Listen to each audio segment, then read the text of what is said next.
A very good morning to all students of class 10th। आज दिनांक 12 मई दिन बुधवार को समाजी विज्ञान के उपविषय इतिहास में हम अपने अगले अध्याय भारत में राष्ट्रवाद की शुरुआत कल ही कर चुके थे, जिसमें हमने देखा कि किस तरह से गांधी जी ने दक्षिण भारत से लौटने के बाद भारत में एक अलग प्रकार की राजनीति को जन्म दिया। तो आइए सबसे पहले जानते हैं कि सत्याग्रह पर महात्मा गांधी के क्या विचार थे। कहा जाता है कि निष्क्रिय प्रतिरोध दुर्बलों का हथियार है, लेकिन इस लेख में जिस शक्ति की बात की गई है उसे केवल ताकतवर ही इस्तेमाल कर सकते हैं। यह निष्क्रिय प्रतिरोध की शक्ति नहीं है, इसके लिए तो सघन सक्रियता चाहिए। दक्षिण अफ्रीका का आंदोलन निष्क्रिय नहीं बल्कि सक्रिय आंदोलन था। सत्याग्रह शारीरिक बल नहीं है। सत्याग्रही अपने शत्रु को कष्ट नहीं पहुंचाता, वह अपने शत्रु का विनाश नहीं चाहता। सत्याग्रह के प्रयोग में दुर्भावना के लिए कोई स्थान नहीं होता। सत्याग्रह तो शुद्ध आत्मबल है। सत्य ही आत्मा का आधार होता है, इसीलिए इस बल को सत्याग्रह का नाम दिया गया है। आत्मा ज्ञान से हमेशा लैस होती है, इसमें प्यार की लौ जलती है। अहिंसा सर्वोच्च धर्म है। इसमें कोई संदेह नहीं कि भारत विनाशकारी शस्त्रों के मामले में ब्रिटेन या यूरोप का मुकाबला नहीं कर सकता। अंग्रेज युद्ध के देवता की उपासना करते हैं, वे सब हथियारों से लैस हो सकते हैं, होते जा भी रहे हैं। भारत में करोड़ों लोग कभी हथियार लेकर नहीं चल सकते, उन्होंने अहिंसा के धर्म को आत्मसात कर लिया है। तो ये तो एक संपादकीय लेख जो महात्मा गांधी के विचारों से ओतप्रोत था, उसको हमने जाना। अब हम आगे की घटना देखते हैं जो कि रॉलेट एक्ट से जुड़ी है। वो एक्ट जिसे भारतीयों ने काला कानून कहा। आइए इस पर हम किताबी दृष्टि डालते हैं, फिर उसके बाद महत्वपूर्ण तथ्यों की बात तो रीडिंग के बाद की ही जाएगी। इस कामयाबी से उत्साहित गांधी जी ने, किस कामयाबी से, जो पिछले आंदोलन हुए आपने देखा, चाहे चंपारण आंदोलन हुआ, खेड़ा आंदोलन हुआ, इन सभी आंदोलन की कामयाबी से उत्साहित गांधी जी ने 1919 में प्रस्तावित रॉलेट एक्ट के खिलाफ एक राष्ट्रव्यापी सत्याग्रह आंदोलन चलाने का फैसला लिया। भारतीय सदस्यों के भारी विरोध के बावजूद इस कानून को इंपीरियल लेजिस्लेटिव काउंसिल ने बहुत जल्दबाजी में पारित कर दिया था। इस कानून के जरिए सरकार को राजनीतिक गतिविधियों को कुचलने और राजनीतिक कैदियों को 2 साल तक बिना मुकदमा चलाए जेल में बंद रखने का अधिकार मिल गया था। महात्मा गांधी ऐसे अन्यायपूर्ण कानूनों के खिलाफ अहिंसक ढंग से नागरिक अवज्ञा चाहते थे, इसीलिए इसे 6 अप्रैल को एक हड़ताल से शुरू भी किया गया।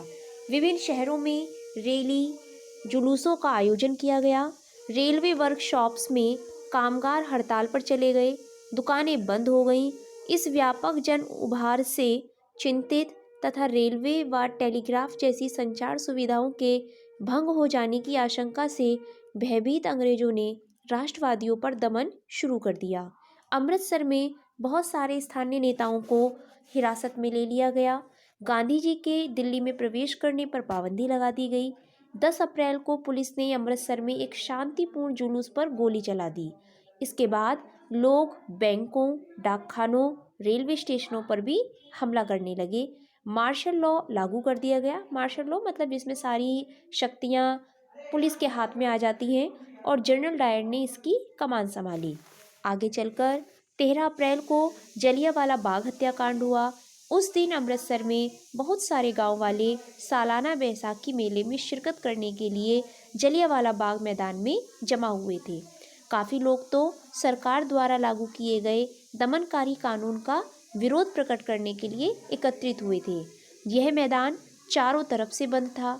शहर में से बाहर होने के कारण वहां जुटे लोगों को यह पता नहीं था कि इलाके में मार्शल लॉ लागू किया जा चुका है। जनरल डायर हथियारबंद सैनिकों के साथ वहां पहुंचा और जाते ही उसने बाहर निकलने के सारे रास्तों को बंद कर दिया। इसके बाद उसके सिपाहियों ने भीड़ पर अंधाधुंध गोलियां चला दी। सैकड़ों लोग मारे गए। बाद में उसने बताया कि वह सत्याग्रहियों के जहन में दहशत और विस्मय का भाव पैदा करके एक नैतिक प्रभाव उत्पन्न करना चाहता था। जैसे जैसे जलियांवाला बाग की खबर फैली, उत्तर भारत के बहुत सारे शहरों में लोग सड़कों पर उतरने लगे, हड़तालें होने लगीं। सरकार ने इन कार्रवाइयों को निर्ममता से कुचलने का रास्ता अपनाया। सरकार लोगों को अपमानित और आतंकित करना चाहती थी। सत्याग्रहियों के को जमीन पर नाक रगड़ने के लिए सड़क पर घिसट कर चलने और सारे साहिबों को सलाम मारने के लिए मजबूर किया गया। इस पिक्चर में आप देख भी सकते हैं कि किस तरह से जो अंग्रेज पुलिसकर्मी हैं वो भारतीयों को घसीटते हुए ले जा रहे हैं। आप देख भी रहे हैं कि जनरल डायर के हुक्म से सिपाही लोगों को घसीटकर चलने के लिए मजबूर कर रहे हैं। ये पंजाब की घटना है सन 1919 के समय की। तो ये आपने देखा, लोगों को कोड़े मारे गए। गांव जैसे गुजरांवाला पंजाब में जो स्थित है पर बम भी बरसाए गए। हिंसा फैलते देख महात्मा गांधी ने आंदोलन वापस ले लिया। कौन सा आंदोलन? आप समझ पा रहे होंगे, जो रॉलेट एक्ट के विरुद्ध में गांधी जी ने शुरू किया था। भले ही रॉलेट सत्याग्रह का एक बहुत बड़ा आंदोलन था, लेकिन अभी भी वह मुख्य रूप से शहरों और कस्बों तक ही सीमित था। महात्मा गांधी पूरे भारत में और भी ज़्यादा जन आधार वाला आंदोलन खड़ा करना चाहते थे, लेकिन उनका मानना था कि हिंदू मुस्लिमों को एक दूसरे के नज़दीक लाए बिना ऐसा कोई आंदोलन नहीं चलाया जा सकता। उन्हें लगता था कि खिलाफत का मुद्दा उठाकर वे दोनों समुदायों को नज़दीक ला सकते हैं। पहले विश्व युद्ध में ऑटोमन तुर्की की हार हो चुकी थी। इस आशय की अफवाहें फैली हुई थी कि इस्लामिक विता अर्थात खलीफा ऑटोमन सम्राट पर एक बहुत सख्त शांति संधि थोपी जाएगी। खलीफा की तात्कालिक शक्तियों की रक्षा के लिए मार्च 1919 में बम्बई में एक खिलाफत समिति का गठन किया गया था। मोहम्मद अली और शौकत अली बंधुओं को, ध्यान रखिएगा, अली बंधुओं के नाम से किन्हें जाना जाता था? तो अली बंधुओं के नाम से जाना जाता था मोहम्मद अली और शौकत अली को। इन अली बंधुओं के साथ साथ कई युवा मुस्लिम नेताओं ने इस मुद्दे पर संयुक्त जन कार्रवाई की संभावना तलाशने के लिए महात्मा गांधी के साथ चर्चा शुरू कर दी थी। आगे चलकर सितंबर 1920 में कांग्रेस के कलकत्ता अधिवेशन में, ये आपको ध्यान रखना है, 1920 में कांग्रेस के कलकत्ता अधिवेशन में महात्मा गांधी ने भी दूसरे नेताओं को इस बात पर राजी कर लिया कि खिलाफत आंदोलन के समर्थन और स्वराज के लिए एक असहयोग आंदोलन शुरू किया जाना चाहिए। तो असहयोग आंदोलन को आप ध्यान रखिएगा, शुरू करना है। इसका फैसला सितंबर 1920 के कांग्रेस के कलकत्ता अधिवेशन में लिया गया था। तो 1920 में जो कांग्रेस का अधिवेशन हुआ वो कलकत्ता में हुआ था। आगे ये मैंने आपको चित्र में बता ही दिया है किस तरह से व्यक्ति को आतंकित किया जा रहा है। अब बात आती है असहयोग ही क्यों। भाई सितंबर 1920 में फैसला ले लिया कि खिलाफत आंदोलन और असहयोग आंदोलन मिलाकर एक बड़ा आंदोलन चलाया जाएगा, तो बात उठती है कि असहयोग ही क्यों। तो अपनी प्रसिद्ध पुस्तक हिंद स्वराज, ध्यान रखिएगा कि हिंद स्वराज पुस्तक के जो लेखक हैं वो हैं हमारे देश के राष्ट्रपिता महात्मा गांधी। हिंद स्वराज पुस्तक के लेखक कौन है? महात्मा गांधी ने कहा था कि भारत में ब्रिटिश शासन भारतीयों के सहयोग से ही स्थापित हुआ था और यह शासन इसी सहयोग के कारण चल पा रहा है। अगर भारत के लोग अपना सहयोग वापस ले लें तो साल भर के भीतर ब्रिटिश शासन ढह जाएगा और स्वराज की स्थापना हो जाएगी। स्वराज यानी स्वयं का शासन। असहयोग का विचार आंदोलन कैसे बन सकता था? भैया भी तो विचार है, आंदोलन का रूप कैसे ले सकता था? तो गांधी जी का सुझाव था कि यह आंदोलन चरणबद्ध तरीके से आगे बढ़ना चाहिए। सबसे पहले लोगों को सरकार द्वारा दी गई जो उपाधियां हैं, पदवियां हैं, उनको लौटा देनी चाहिए और सरकारी नौकरियों जैसे सेना, पुलिस, अदालतों, विधायी परिषदों, स्कूलों और विदेशी वस्तुओं का बहिष्कार करना चाहिए। अगर सरकार दमन का रास्ता अपनाती है तो व्यापक सवर्णीय अवज्ञा भी शुरू किया जाए। 1920 की गर्मियों में गांधी जी और शौकत अली आंदोलन के लिए समर्थन जुटाते हुए देश भर में यात्राएं करते रहे। कांग्रेस ने भी बहुत सारे लोग इन प्रस्तावों पर सशंकित थे, मतलब उन्हें शंका थी कि आखिर ऐसे कैसे हम अंग्रेजों से लोहा ले सकते हैं। वे नवंबर 1920 में विधायी परिषद के लिए होने वाले चुनावों का बहिष्कार करने में हिचकिचा रहे थे।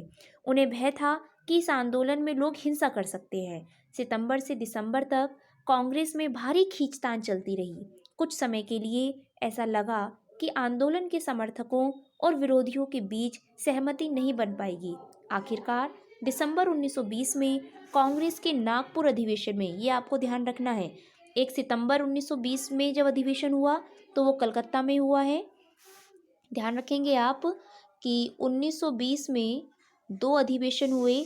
1 सितंबर माह में हुआ जो कलकत्ता में हुआ था, और 1 दिसंबर में हुआ जो कहाँ हुआ था, नागपुर में हुआ था। मोस्ट इम्पॉर्टेंट पॉइंट ये आपको ध्यान रखना है। एक समझौता हुआ और असहयोग कार्यक्रम पर स्वीकृति की मोहर लग गई। तो अब आगे बात करते हैं कि आंदोलन किस तरह आगे बढ़ा, उसमें किन लोगों ने हिस्सा लिया, विभिन्न सामाजिक समूहों ने असहयोग के विचार को किस तरह से समझा। तो एक डायग्राम आप ये देख रहे हैं, ये डायग्राम दिया गया है कि किस तरह से जो भारतीय लोग हैं वो विदेशी कपड़ों और उनके सामानों की होली जला रहे हैं, दैट इज़ उसका बहिष्कार कर रहे हैं, उससे अपने आप को अलग कर रहे हैं। तो विदेशी कपड़ों को पश्चिमी आर्थिक एवं सांस्कृतिक प्रभुत्व का प्रतीक माना जाता था, तो लोगों ने कहा कि हम उन कपड़ों का प्रयोग ही नहीं करेंगे, उनका बहिष्कार करेंगे, तो उनकी जो ये आर्थिक स्थिति है कहीं ना कहीं डावाडोल होगी। अब कल मैं आपके साथ बात करूंगी कि ये आंदोलन कैसे आगे बढ़ा, इस आंदोलन में कितने लोगों ने हिस्सा लिया और किस तरह से अलग अलग समूह के लोगों ने असहयोग के बारे में अपने विचार दिए। मुझे उम्मीद है इतनी बात आप समझ पाए होंगे। 2 दिन की क्लास हमारी और आगे रीडिंग में जाएगी, 2 या 1 दिन अधिकतम। उसके बाद हम इन सभी जो हम रीडिंग कर रहे हैं उनके प्रमुख तथ्यों पर नज़र डालेंगे। फिर उसके बाद हम प्रश्न उत्तर पर जाएंगे, जिससे निश्चित रूप से ही आप पाठ को बहुत अच्छे से समझ पाएंगे। कहीं पर कोई बात आप नहीं समझ पाते हैं तो उनको पूछ कर दूर कीजिए। हाँ, पढ़ना ज़रूर है, ध्यान से पढ़िए, मनन से पढ़ते हुए चीज़ों को समझिए, परेशानी आने पर पूछ कर करिए। Thank you.